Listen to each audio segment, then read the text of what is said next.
Hey guys, it's LEGO Boy Z3. Today I'm going to show you my best solves from Utah Speedcube Speedoff 2017.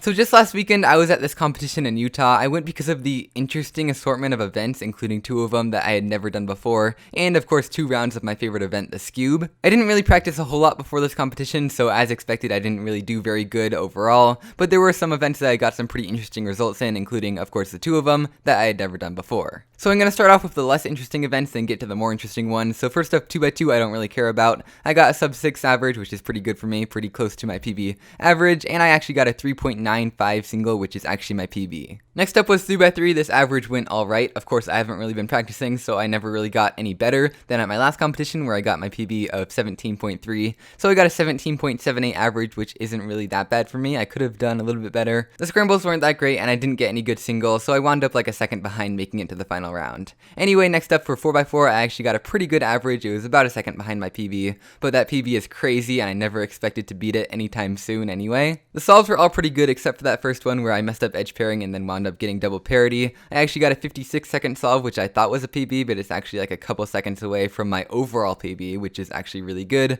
Sometimes solves just go really well, and I just get a really good time on 4x4. But yeah, overall that went pretty well. For 5x5, I didn't think I would make the cutoff. Well, actually, I didn't really realize there was a cutoff until I started my second solve, and I wound up a half a second away from not making that cutoff. But the average wound up alright. It was like 5 seconds behind my PB, but I did get a nice single of 154. Next up was square one, and for some reason they had a strict cutoff of 30 seconds, which is 10 seconds faster than they have at nationals, which is pretty crazy. My first solve was my worst ever square one single at 49 seconds, and my second one was pretty close to the cutoff, but I never made it, and so I just got a DNF average. Now next up is my favorite event, the Skewb. I average very consistently like low 6 seconds at home, but as you can see here, I messed up 2 of the solves in the first round, but that should have been no problem because there was a second round. In the second round, I got a decent solve with a +2. I got 2 kind of okay solves, and then 2 solves where I just messed up because I got really dumb cases. So yeah, I wound up with like a 7.6 average, which is way above what my PB is, and if I had gotten my PB, which was 6.4, I would have won, but I wound up in 5th place. So yeah, I guess I just need to practice that a little bit more. Now next up is where it gets really interesting, Blindfolded. So I had never competed in this before, so I didn't really know what to expect,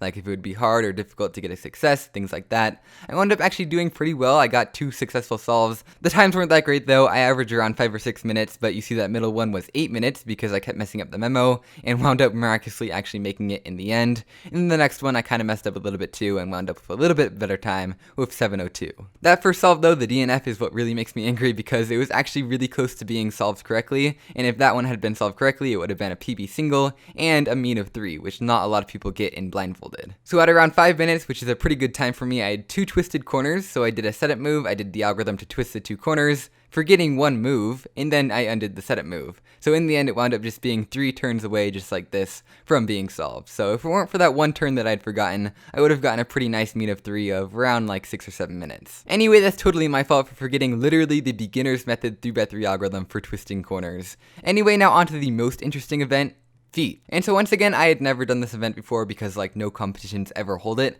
I wonder why. So on the first solve, I just got some dumb cases and got a pretty slow solve. The second one, I totally forgot how to do a T-perm, and so I had to resolve the entire thing. And then the third solve was actually pretty decent. For reference, I average around 2 minutes. And so with a time of 2:51.52, I actually wound up 3rd place in the competition. I think there were only like 5 successes total, and the second place person ahead of me was like 0.3 of a second away, which is funny because the first place person was like a minute away. So that was definitely the strangest podium that I've ever made in a cubing competition. So that is pretty much it for this video, and I will see you guys next time.